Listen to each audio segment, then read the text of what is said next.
Hey everyone, welcome to Hidden Parts, the podcast. I'm Sean Monet, and today's special guest is Miss Sheila Dixon, former Baltimore City Mayor, Baltimore City Council President, and Baltimore City Council member. Today's episode's title is Lights, Camera, Action. Miss Sheila Dixon is Baltimore born and raised.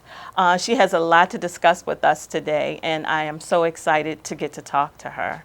Welcome, Miss Sheila Dixon. Thank you for having me. Thank you for coming. Do you prefer that I call you Miss Sheila? Is that okay? No, Is that fine? Yeah. Okay. If that's what you choose. Yeah, because I could say Miss Dixon, but I feel like I could say Miss Sheila. If Or that's you can okay. say Sheila. Okay. All right. So I am so intrigued by you. I lived in Baltimore City all of my life. And I was actually moving from Baltimore City during the time that you were mayor, but I still have family members that reside in Baltimore City, and I still kept in touch. And you did a phenomenal job. I feel that way, and I think others feel that way as well. And I want to thank you. Thank you. Thank you so much for your service, but more importantly, thank you for being true. You are real, you are an inspiration, and let's not forget to talk about the ceiling that you crushed completely by being Baltimore's first woman mayor, first African-American woman mayor, and then you were also the first African-American woman city council president. And that probably just awakened a lot of little girls in Baltimore City to the fact that they too can do things like that. What was your inspiration?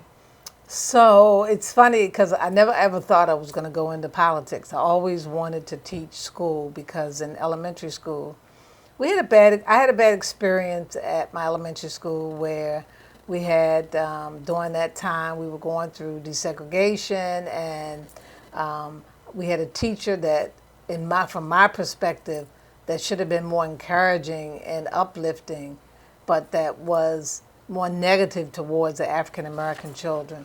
And so I wanted to teach, and it was through that experience that I realized that if I wanted to make changes educationally, policy-wise, that I needed to get into politics. And it's funny because my mother, who was very active on a lot of women issues, she introduced me. She was actively involved in Kwesi Mfume's campaign when he ran for Congress. And that's how I got to know Kwesi. And Kwesi had recommended me, well, actually, to back up, Delegate Pete Rollins, Stephanie Rollins' father, actually, he and I got involved in a campaign together, one of my church members, and I learned how to organize campaigns, do phone banking, organize volunteers. And I bought my first house over by Drew Hill Park, and he asked me to be on the Democratic State Central Committee, which is, in every district there's a central committee, and their focus is to do voter registration, get the vote out. A lot of central committee people run for delegates at the presidential level. For example, I was a delegate for Jesse Jackson when he ran for president. Wow. Where you had opportunity to vote on issues during the Democratic Convention. And then it was through that chapter that Kwesi had recommended me to finish out his term when he became a congressperson. And I ran along with 21 others and realized that I could make an impact on schools and education being in public office. So I ran, not knowing I was going to win one of the 3 seats in the 4th district. And, I got very active and involved with schools in my community, with helping people to realize that your elected officials work for you. But I had to really empower my constituents to show them how to make government work better for them. Because, we work for the taxpayers, but a lot of times people forget that factor. Mm-hmm. And that's how I came on the city council. Wow. So that was in 1987. Yep. So we have one thing in common. So a year later, in 1988, I graduated from Northwestern High School. And that's a high school that you attended, right? Mm-hmm. Yep. So I did. Wildcats. Go Wildcats. Yeah, and that's a school that became very political because when they closed Northwestern, or when they were looking at closing Northwestern, there was a group of alumni who got together and looked at an alternative school. It was an international school covering every aspect of international business, international trade, international, financing. It was just the port. It was like we were covering every aspect, international relations, and we went to Connecticut and somewhere in New Orleans and looked at their program. And we had gotten support from, at that time, we went to a couple of superintendents, CEOs, but we were really focused on trying to keep the school open and create a school that would have attracted not just people from around the city, but potentially from the region.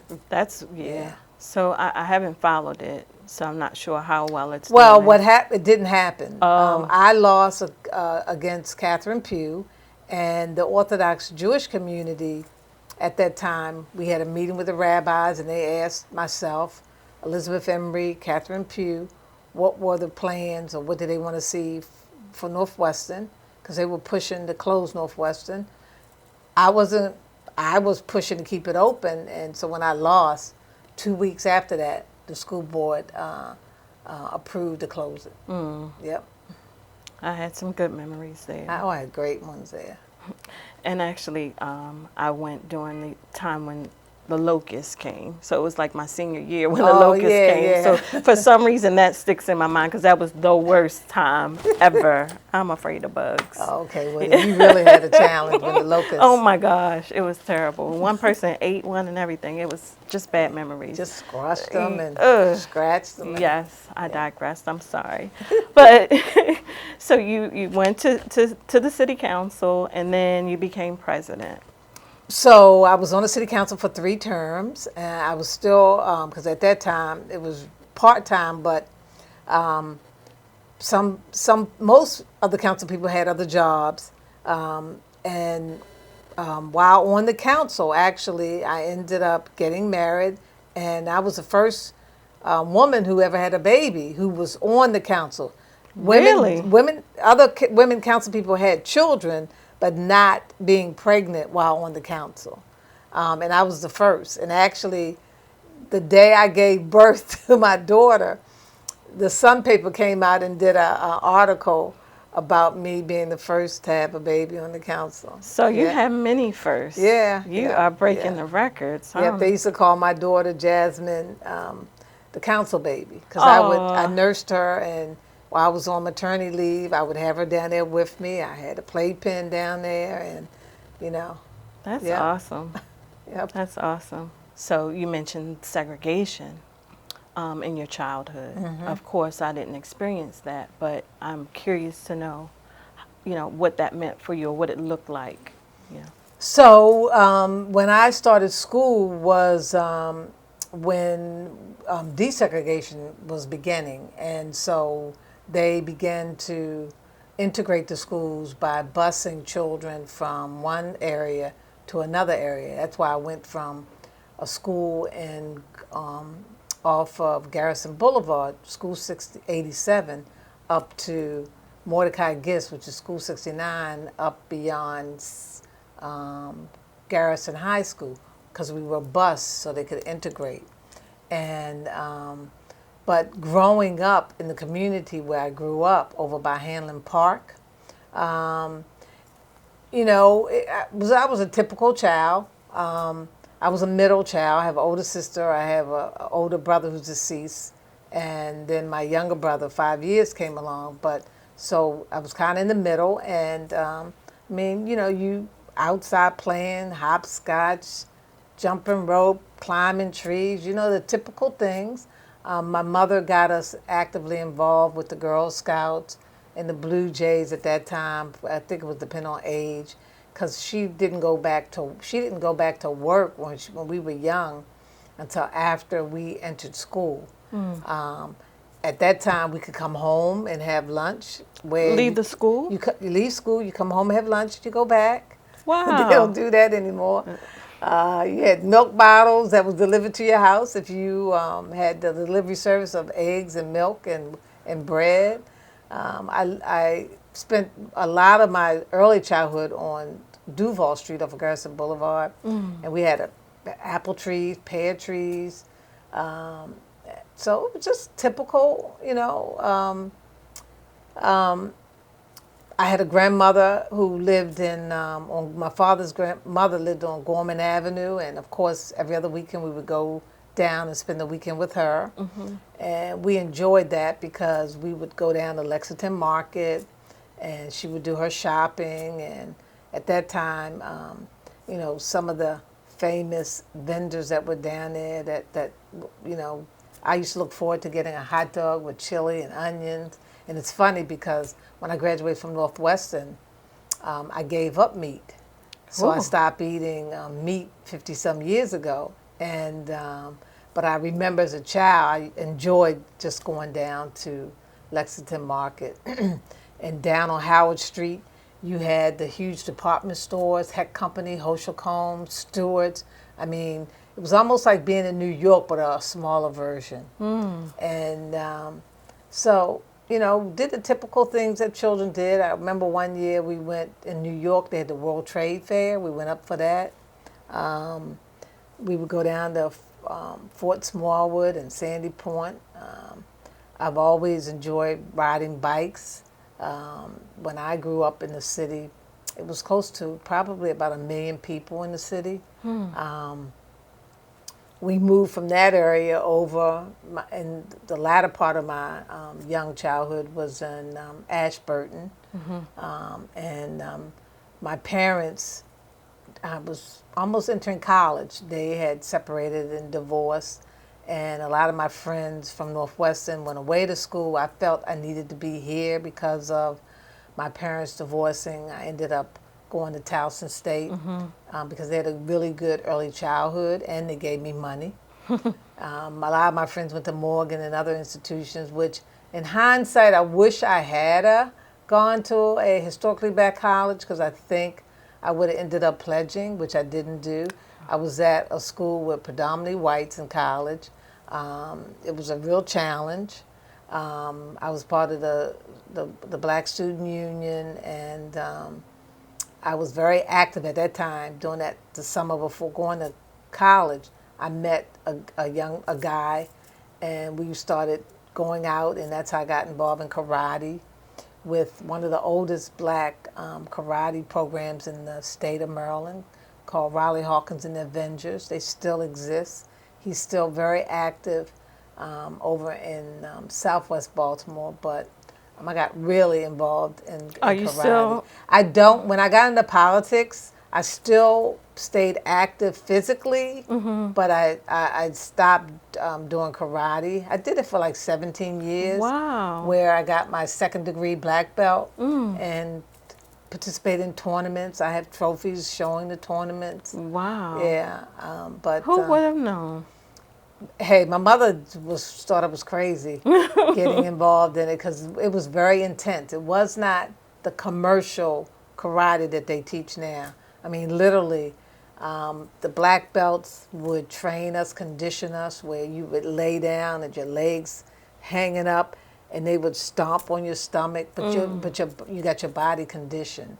I remember training for one of the belts. I think it was either green belt or brown belt, and we had to go up and down the hills over there on the side of where the reservoir is at Drew Hill Park. We had to run up and down that. Then we had to do over 1,000 push-ups.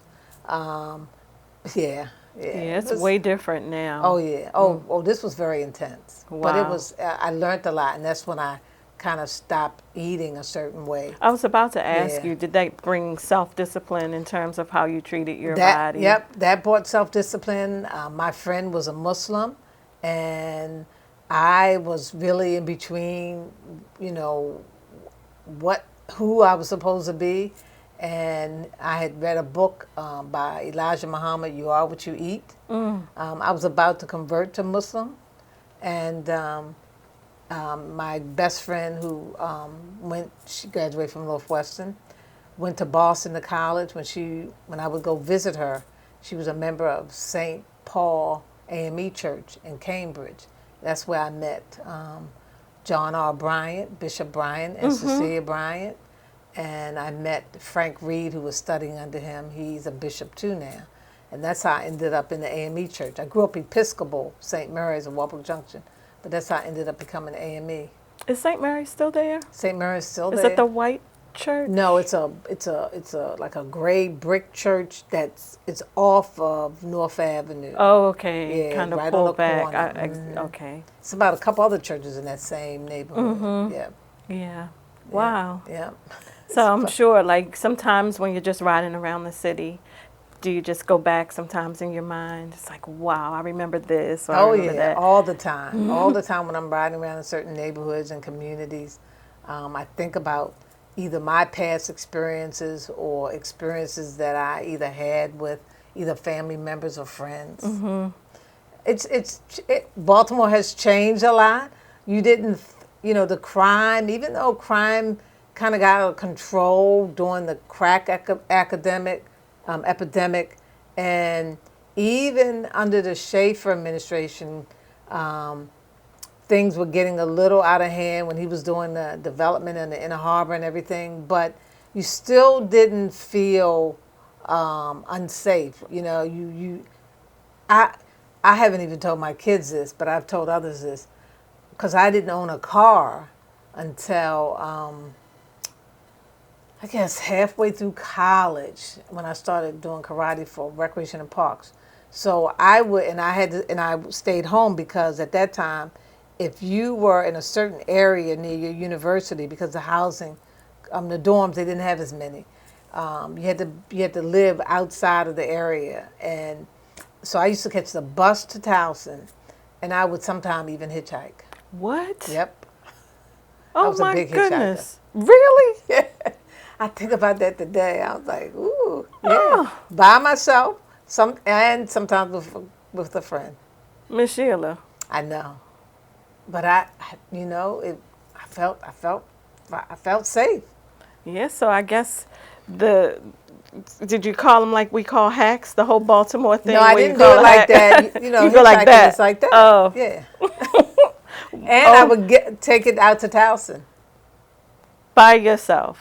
Wow. Yeah, because from my house, I had to catch like 3 buses. And then finally I was able to save up, and I bought a unmarked Crown Victorian from an auction.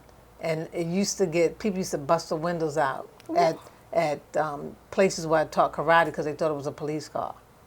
That's a big car. Yeah, it is a big car. Wow, I can't even imagine you driving it. Did you have to sit on a pillow or something? I don't even remember. All I know is I ended up selling it to one of my karate friends, one of the guys, Chico, who actually ended up going into professional boxing. And he fixed the car up, painted it, whatever you do to the tires, whatever the terminology is. Yeah. Oh. But I went from that large car to wanting a sports car, which was another mistake. Because when I started teaching, I wanted a Spitfire. It's a Triumph Spitfire. It's a very temperamental car. It's a European car. And it's a nice car to have if you have another car to drive. Oh my God, that car put me in so much debt. My father, it was a stick, and my father taught me. We went to get it out in Bel Air, Maryland, and he drove it to his place, and he said, all right, you're on your own. That's how I learned how to drive a stick. Just like that. Yeah. Did you scratch the gears up? I'd or never, anything? ever burnt out a clutch. Wow. Yeah, never. And all my cars after that were sticks. Really? Yep. I actually learned how to drive a car on a stick. But do they still sell them, manual I transmission think cars? I don't even know. Oh, yeah, I got out of that quick because I like to eat. I like to put my mascara on. Sometimes I'm not all the time anymore, but the point is you couldn't do all of that driving a stick. That's true. So But I don't went, do all that when I'm driving. When I'm yeah, driving, I'm driving. look, girl, back then. Thank God for Bluetooth. Yes, back then. Thank God I'm still here. But going to work, running late, a stick wasn't doing it for me, so I had to get automatic. So, yes. So thank you for listening to us. We're going to take a break and return. And this time when we come back, we're going to talk about just life as we know it. Welcome back to Hidden Parts, the podcast. I'm Sean Monet. And while we were on the break, we took a turn and started talking about children. So I'd like to just go ahead and finish that conversation with you guys. So we were talking about children and what they had to do back then versus now. And it's not much. It's not much at all. The recreational centers aren't available, karate classes or art classes or just all of those things for interest are just faded away. Well, I think part of it has to do with what we were exposed to when we were in school, because you had art, you had physical education, you had music, Home economics. you had all of that, and you got exposed to it so that you could determine what things you really might want to explore even more. Like for me, in physical ed, of course, I always wanted to be a cheerleader, and I ventured into more dancing. So I was part of the dance group, and also I was part of the drama club at Northwestern. So, but also rec centers. You know, in the summertime, my parents couldn't afford, like I did, to pay camps, the prices for camps. For my sisters and brothers and I, we used to go to Cahill. That's how I learned how to do tap dance, and they have activities. But we still have a lot of that. And even more, actually, from my perspective, things that are out there, because you have so many nonprofits that have mentor groups and different activities going on. To me, it really has to do with there's a breakdown in the family. And, you know, in the summer, and when we got a certain age, before we were able to work, even if we were home, we had certain responsibilities and chores to do. You know, my kids, they were involved. They had camp. My son was soccer and baseball, softball. And my daughter, you know, she was involved in dance for like from 3 years old till she was 15. And she said, I had enough of it. But every summer they had a plan as well. If they weren't at a camp, when they got a certain age, they were able to work, and they worked. You know, but today, you know, it's like, people say there's nothing out there, and we try to make it available for young people. I think it has a breakdown in the family and what that parent or guardian is willing to do to take that extra step to get them engaged and involved in something that they might like, and not just sitting behind the TV and playing Xbox or PlayStation. On the phone, too. But even still, that's fine if you want to do that. But you got to limit it. Like my kids, from the time they were young until they graduated from high school, and I had to train their father, there was no TV during the weekday, and there was limited TV on the weekend. And then when they were able to get cell phones, they only got them because my sister worked for Verizon, because I wasn't buying any. They had a limit on how often they could be on that cell phone. So we try to maintain, and a part of that was to also show their father that, you know, as a parent, you need downtime. And if you're constantly running and your kid is up till 10, 11 o'clock at night, where's your downtime? My kids was in the bed at a certain time, to the point where they ended up being trained, even in high school. If they weren't involved in an activity or they weren't working on a project or study, they still went to bed at around 10 o'clock. Because your body kind of got used to that. That's late. My daughter went to bed at 8 o'clock because that was my time then. So I agree with you. And I was a single parent, and I was the type of parent that, you know, if I was dating, I wouldn't, you know, just have any old body around. So I would have my time when she went to Right. sleep. Well, when they were young, mine was in bed at 8 o'clock. But this is Yeah. like in high school Oh, high now. school. Okay. Yeah. Yeah. Yep. It's amazing because people are quick to say, "Well, it's nothing to do," It's more out here than ever. but we as parents, we have to be responsible and not wait for somebody to take responsibility for our own children. You know, what we do in the house is the start. And people need to think about it. I had to think long and hard. That's why I had my children at a later age, because I hadn't planned on having any kids. Really? No. I remember my uncle of mine, one of my mother's brothers. I was telling him, Mom, I have no kids. I used to babysit my nephews and niece, and I used to mentor kids, but I had never planned on having it. Then one day, it happened, and I don't regret it, but I know that the same way that I was being raised, I was going to attempt to do the best I could and raise my kids, along with them having their own mindset and thinking for themselves, but there was going to be certain rules they had to follow. Yep. And sometimes they were happy, sometimes they were sad. No, it's just like R-rated, PG-rated. I was strict about that. They got exposed to R-rated movies by my sister because I'm serious. If your age says G-rated, then that's what we stuck to. It was my sister who exposed my kids to R-rated movies, which was fine. I mean, they were good, but just like the PlayStation games. My son knew he could get his father to buy. He wouldn't think about the age. So he would, buy the R-rated PlayStations. And when he would bring it home, I was like, Now, you know this is not your age level. I remember, what was that game that came out, one of the first PlayStation ones, where they were stealing the cars? I forgot the name of it. Oh, a Grand Auto Theft or something like that. It was a certain age, and Josh was younger. And I was like, take it back.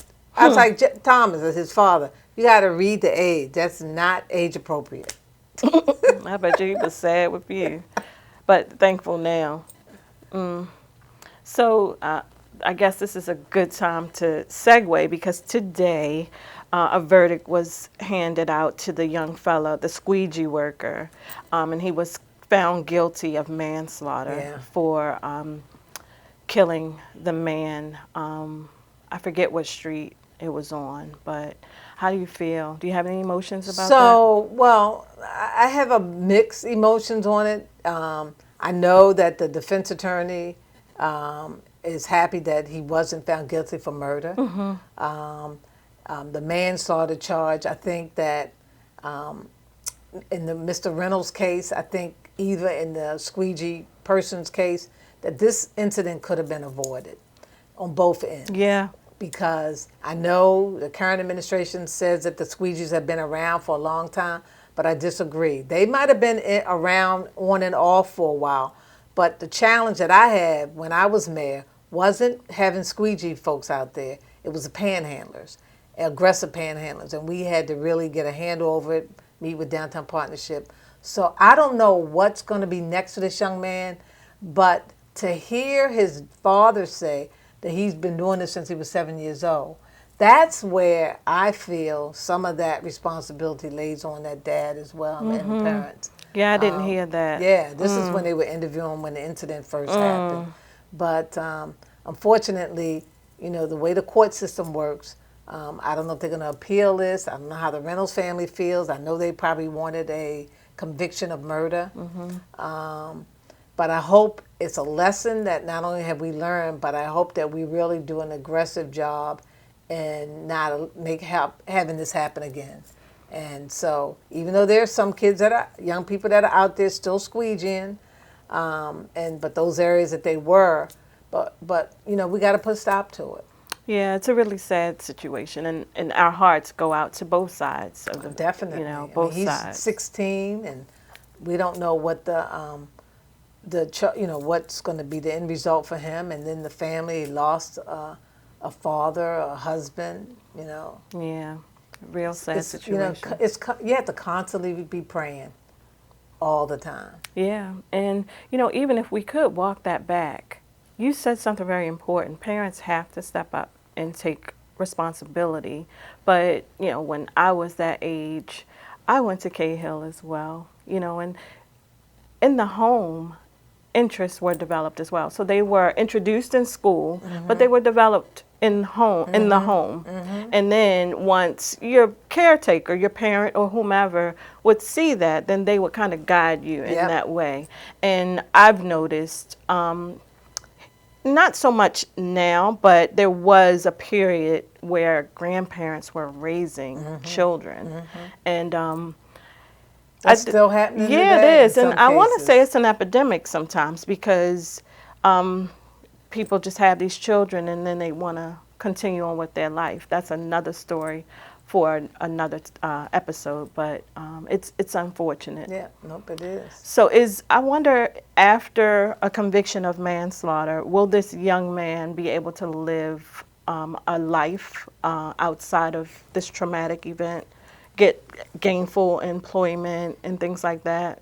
Will he be able to? I think it's all, I mean, he will be able to at some point, depending on what they end up, whether or not it goes into juvenile, get transferred to juvenile, or if he ends up at the adult level, which they said for manslaughter, it could be 10 years. But the bottom line is, where he is incarcerated right now is where the state needs to begin to put some resources in to help support and deal with whatever issues he might have as relates to what happened, took place, and what he needs to do to move on. You know, And that's very important, and that speaks to what we're doing here, the hidden parts. Because for his peers, people around the neighborhood or whatever, he had to look, like he was a hard individual, like he was capable of really committing murder. But on the inside, I know he was scared. I know he never expected in his wildest dreams that this would have come to this. And then you have to look at inside. He's incarcerated. So I don't know where he with is. adults. Yeah. So it's big. And I hope and pray that he can have the support and the services, the health services Right. that he will really need. Right, and that's why I was saying that the state is going to be imperative that the state really steps in wherever he ends up. Because if he is the one that shot that gentleman, Mr. Reynolds, when he was down already as a result of being hit in the head 4 times in the back, you got to get to the root of what would make someone do that. Because even that situation could have been avoided. Mr. Reynolds, even if he had the bat, which he should not have gone out there with the bat, but even when he retrieved and got hit with the brick, why did he had to be shot? Yeah. And why do these young people feel the need to carry these illegal weapons? How did they get him? Another episode. Anger management. Another episode. It's just so many things. Sad, really is. Trauma that might have already influenced, like the 30 kids, 30 people who were shot at that event in Brooklyn. Two of the young ladies who was with the young lady who ended up getting shot in the head and died, they're from Anne Arundel County. And 2 of them, Joy and her sister, the one who was best friends with the young lady, actually go to my church. Their mother goes to my church and their grandmother goes to my church. And so to lose their best friend, going to a block party, and then the youngest one, Joy, she was shot in the hip. But they're going to need some intense resources and services. I mean, I don't care what people say.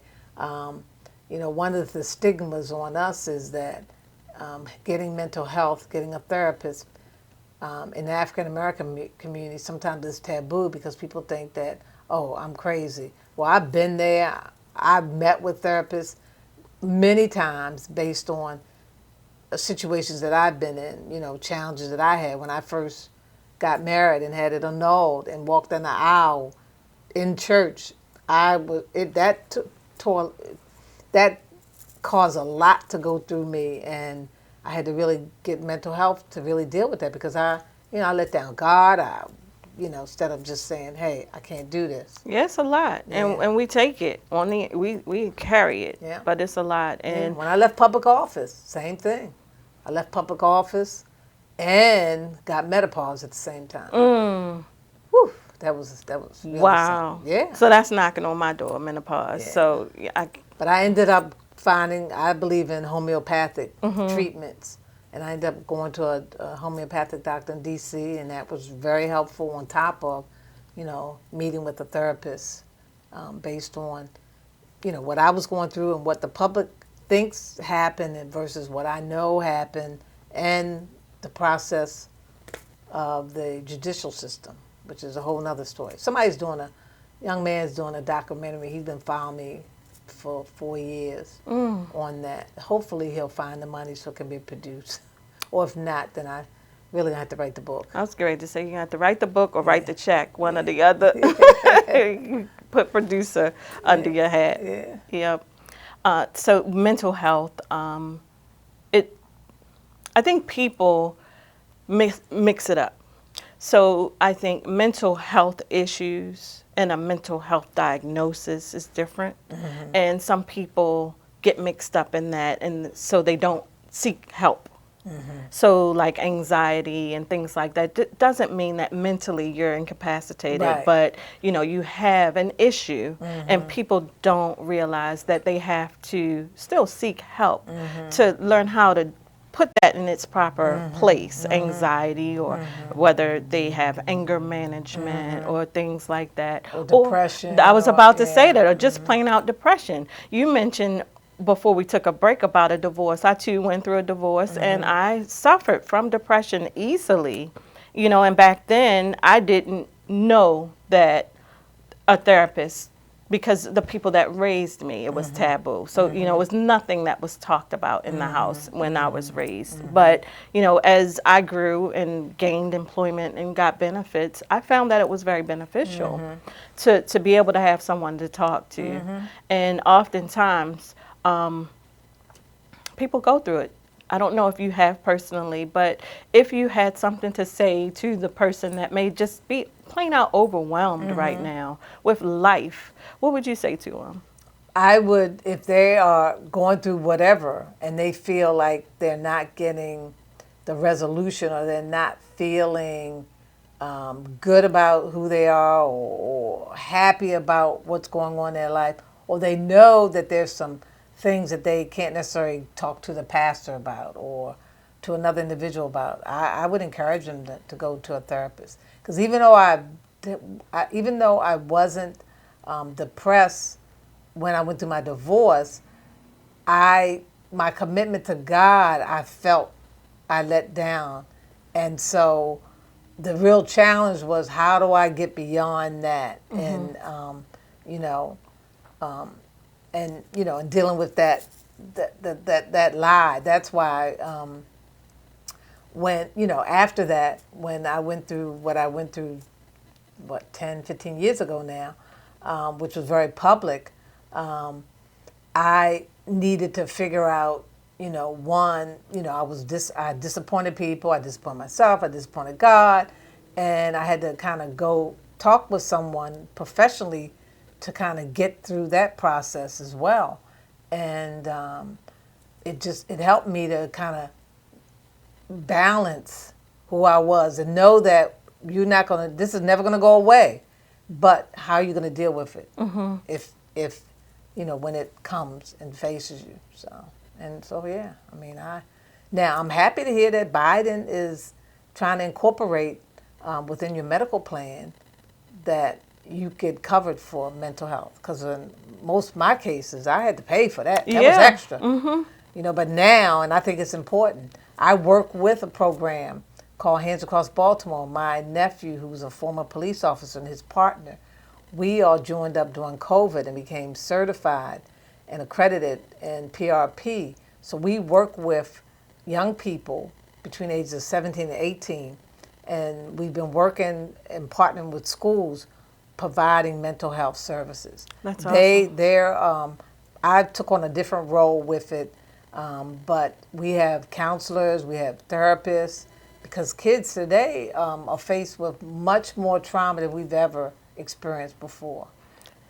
Some of them face more than an adult age 53. Yep. in a lifetime. Yeah, because I have a youth that's working for me in the Youth Works program. That I think, did you start Well, that? no, the Youth Works program started a long time ago, but we had it. We were Oh, very okay. successful. Yeah. He sent me a text. It's just too much. I can't come to work. And He says too much. He can't come to work. yeah, he's 14 years old, and I'm thinking, wow, what could a little 14-year-old Right. be experiencing? So much so that he would. I took that as a cry out. Yeah. You know, I'm like, wow, you know, what could he possibly be going through that he can't? So has he come back? He came back to work, but he missed that day. Okay. You know, for whatever reason. But for him to take to text Yeah. and just say to me, it's just too much. Yeah. I can't come to work today. And I wanted to cry. Because when I was 14, I don't think I had Youth Works. But we were resilient. We looked forward Well, Youth to. Works was around, but It was based on income. Right.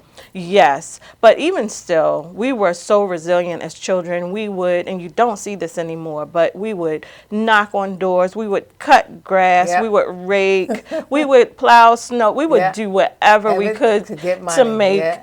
a little bit of Oh, money. yeah. And Been there, done that. yeah, but now Yeah. I just don't get it. But Well, hopefully you'll have an opportunity to have a conversation with him and maybe find out what was going on. I did, help but him. you know, with employment, you can't be so intrusive, you know, so No, it's I just- get that, but I think when young people are coming in these environments, it's a great opportunity to, mentor them. I mean, at the gym that I go to where my trainer is, he mentioned to us the other day, because their program has Youth Works, and he said that they're supposed to be there at 10 o'clock. They're coming in at 10:45, 10:30. He said that it messes up the schedule of activities they have. They come in and they're not polite. They don't speak. He said that the group they have now is the worst group they've ever had. Now, see, I'm a different kind of person because right off the bat, I would set the rules and I would confront it, because I used to be a supervisor for, it was called something different, but it was the same thing where I had to go visit the work sites where the kids were. They had to fill out time cards. When I was in college, I did that. Yeah. Yeah. For the Youth Works. Yeah, I will speak to him on the side, Yeah. and try my best to impart some emotion, because at 14 you shouldn't be a parent.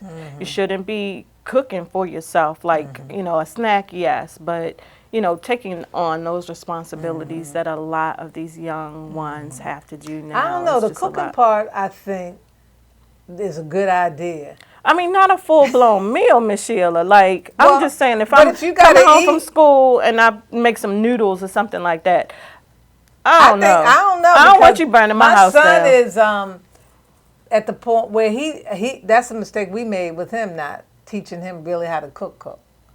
And I think he would be, like even now, I will prepare so that he can eat healthy, certain things, and prepare for him, and he comes and picks it up. But, yeah. I don't know. I'm just not trying to get a casualty or a burnt down house. Well, if they learn the right way, Yeah, I guess. I guess. And they're moving for all electric appliances now. Did you hear that? Yeah. So who knows? But anyway, I personally want to thank you. I mentioned off camera how much I revere you. I look up to you, honestly, Well, I as a role appreciate it. model. Thank You you. are fantastic. You are so easy to speak to and approachable, and we need more of that. And I thank you for what you do for women, because, all that you went through, I think women went through with you. I do. And we do, in our own different ways, go through something. But to see how you were resilient, you still shine, you're able to still thrive, and you still support the city of Baltimore and others. And you should be applauded for that. Well, and I thank you appreciate again. it. I mean, I love the city of Baltimore, and I'm committed to it, no matter in what capacity. So I appreciate you having me on your podcast. Thank you. And I hope you come back at any time. Sure. Just call me and we'll be ready. All right. All right. Thank you for watching Hidden Parts, the podcast. I'm Sean Monet. I really need you to like, subscribe, comment, follow, and share. Thank you for joining me and Miss Sheila Dixon for this topic, Lights, Camera, Action. See you next time.